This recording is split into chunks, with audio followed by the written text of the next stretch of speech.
Welcome to the Slop Farm. Enjoy the video. In this video, I will explain how to convert columns into rows.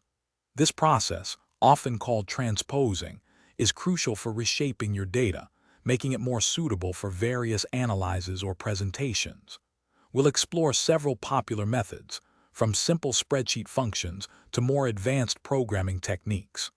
Our goal is to help you efficiently transform your data, ensuring it's always in the optimal layout for your specific needs. Let's dive into the practical steps for achieving this transformation.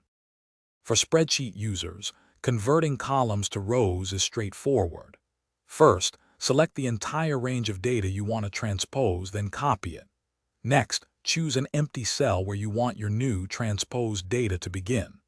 Right-click and select Paste Special, then simply check the Transpose box. With just 3 clicks, your columns will instantly become rows, and your rows will become columns, saving you significant manual effort. In a database environment, SQL offers powerful functions for transposing data. The pivot and unpivot operators are specifically designed for this purpose, allowing you to convert row values into column names or vice versa. You'll need a clear understanding of your table's structure and the desired output.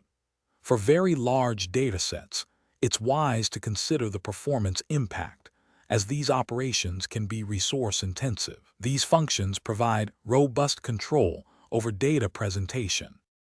When working with programming languages, especially Python, libraries like Pandas make data transposition incredibly simple.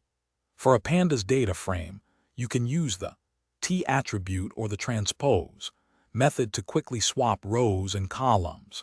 This method is highly efficient for datasets of any size, from a few hundred to several million entries. Always ensure your data types are consistent before transposing to avoid unexpected results. It's a powerful tool for data scientists and analysts. Thanks for watching. Consider subscribing if we helped you today.